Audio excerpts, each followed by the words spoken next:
अया साहब, चैलेंजेस में घिरी हुकूमत का इस वक्त फोकस होना कहाँ चाहिए और आपको लगता है कि इन मुश्किलात से निकलने की सलाहियत है हुकूमत में? देखिए ना, 3 साल से अगर एक चीज़ नहीं हो रही तो हम कहें जी अब वो फोकस कर सकते हैं और ये कर सकते हैं। ये होगा क्या इसका कोई नहीं है। वही शेर जहन में आता है, वो सलमान साहब पूरा कर देंगे। राव में है रक्शे उमर, देखिए कहाँ थमे, ना पैर है ना हाथ है रकाब पे, ना पैर है बाग पे। तो मतलब कोई पता नहीं है, वो भंवर में फंसी हुई है ये किश्ती जो है। होता क्या है हमें नहीं पता। एक ज़माने में हम प्रिडिक्ट कर सकते थे कि प्रेसिडेंशियल पावर्स हैं 58(2)B की, या ट्रक को चल पड़े वेस्टरेज रावलपिंडी से, लेकिन ये बिल्कुल अनसर्टेनिटी है। आप और कुछ छोड़ दीजिए, जो बाकी चीज़ें हैं, आज डॉलर जो है और रुपया जो है वो कहाँ से कहाँ वो पहुँचे हुए हैं। महंगाई 17.37% थोड़ा सा मतलब वो पढ़ के भी जो फिगर्स हैं कि रुपया यहाँ तक या डॉलर यहाँ तक पहुँचा है, तो आदमी का दिल दहल जाता है कि पता नहीं इसके और क्या होगा। इकोनॉमिक कोई मेल्टडाउन की तरफ तो हम नहीं जा रहे, कुछ और तो हम नहीं कर रहे। यहाँ पे आप इंग्लिस्तान की 50-60s की तारीख आप देख लें, जब स्टर्लिंग पे प्रेशर पड़ता था तो गवर्नमेंट समझती थी कि बिल्कुल इससे बड़ा कोई क्राइसिस हो नहीं सकता। जब पाउंड की डिवैल्यूएशन की बात होती थी तो वो समझते थे कि हमारी सारी एम्पायर जो है वो ख़त्म हो रही है, वो हमारा जो अज़मत है वो सारी जो है। यहाँ पे किसी को परवाह ही नहीं है। लोन्स पता नहीं कहाँ से कहाँ पहुँच गए हैं, उसकी किसी को नहीं है, रुपए की नहीं है, और हुकूमत को इदराक है या नहीं है।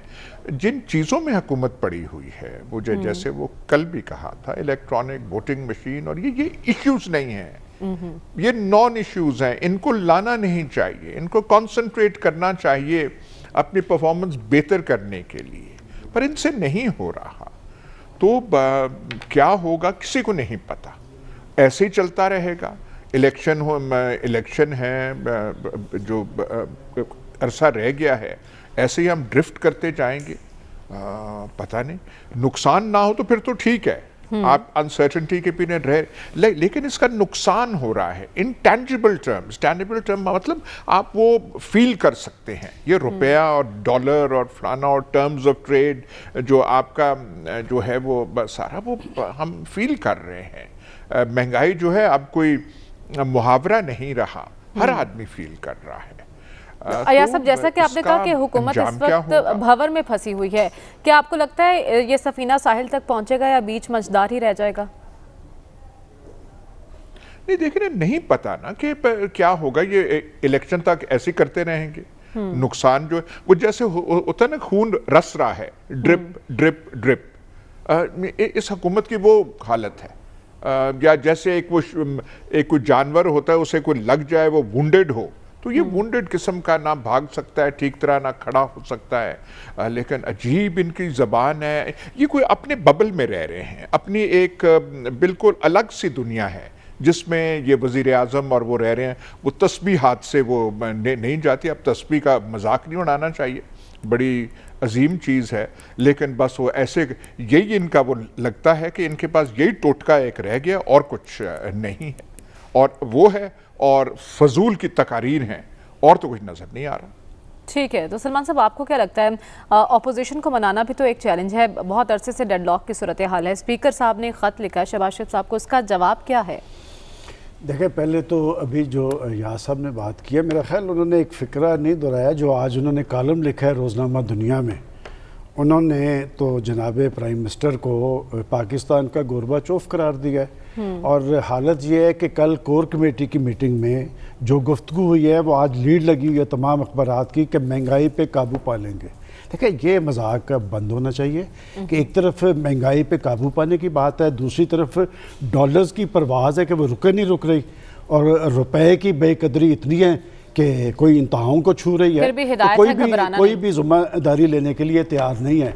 और एक ऐसी सूरत हाल पाकिस्तान के अंदर तारी कर दी गई है कि ना सिर्फ हुकूमत परेशान, आप हुकूमत की परेशानी की बात कर रहे हैं, मैंने कल भी कहा है कि इसमें तो अपोजिशन भी परेशान है। अच्छा? कि इस सूरत हाल के अंदर क्या कोई हुकूमत लेने के लिए तैयार होगा? मैंने तो कल कहा था कि कोई इन हाउस तब्दीली की ऑप्शन पे बात नहीं हो रही, इसलिए नहीं हो रही। मौलाना की नवाज शरीफ से बात हुई है। वो मौलाना की जो बात है ना, मौलाना तो पहले दिन से ही लॉन्ग मार्च की बात कर रहे हैं, उनको जल्दी है। ये तो एक अच्छी बात है ना कि शहबाज शरीफ और बिलावल भुट्टो जरदारी साहब जो सियासत है वो मैदानों से मुंतखब ऐवानों के अंदर लेके गए हैं। मैं समझता हूँ कि अब बात ऐवान के अंदर होनी है, और जो सूरत हाल तारी कर दी गई है कि इस सूरत हाल के बारे में क्या आप 3 साल पहले ये सोच पाते थे? उस वक्त तो कहा गया जी कि पहले 100 दिन आप ना बोलें, फिर कहा 6 माह ना बोलें, फिर कहा 1 साल ना बोलें।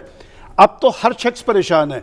अगर कोई ये समझता है कि हुकूमती ऐवानों के अंदर परेशानी नहीं है, तो मैं तो समझता हूँ कि वो भी हक़ाइक़ के साथ रूगर्दानी कर रहे हैं। देखिए, बात यह है कि हुकूमत ज़िम्मेदार है, हुकूमत जवाबदेह है, हुकूमत एक मैंडेट के मुताबिक बरसे इक़्तिदार आई थी।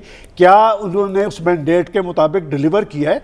ये जो डॉलर की बात की जा रही है, मैंने उस दिन भी आपको बताया था कि पेट्रोल की कीमतें ऐसे नहीं बढ़ी, पेट्रोल की कीमतें इसलिए बढ़ रही हैं कि जी डॉलर आपकी दस्तरत से बाहर हो गया है। डॉलर और क्यों बाहर हो गया है? हम वो काहे की बातें नहीं करते जब आपने स्टेट बैंक के मामलात IMF की टीम को दिए हैं और पाकिस्तान की तकदीर के सारे फैसले पाकिस्तान की कोई इलेक्टेड लीडरशिप नहीं कर रही, IMF की टीम कर रही है। तो फिर यह सूरत हाल तो तारी होनी थी। कौन सा ऐसा तबका है जो आज परेशान नहीं है? मैं समझता हूं कि अब पाकिस्तान की सियासी लीडरशिप का इम्तिहान है।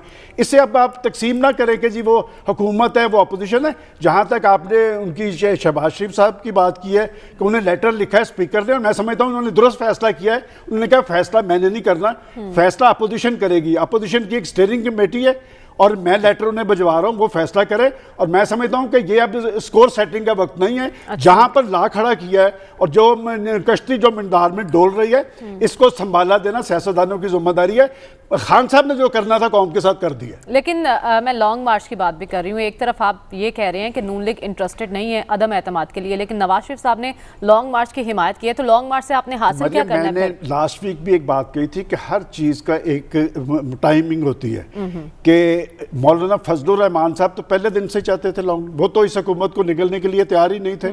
नवाज शरीफ साहब लंदन के अंदर बैठे हैं, यहाँ पर हक़ाइक़ का सामना कर रहे हैं। शहबाज शरीफ साहब हैं, बिलावल भुट्टो जरदारी साहब हैं कि वो दोनों बड़ी पार्टी के सरबराह हैं पाकिस्तान के अंदर।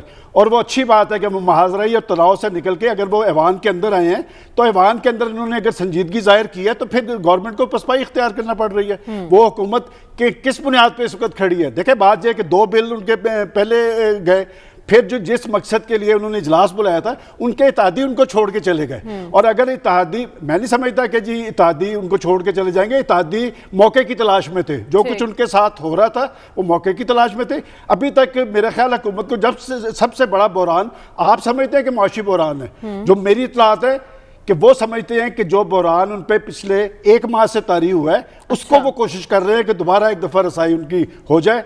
रसाई होती है या नहीं मैं नहीं कुछ कह सकता है। वो जो कहते हैं ना कि एक बारी जो शुरू हो जावे गल फिर हमें मुकदी नहीं। ठीक है डॉक्टर साहब।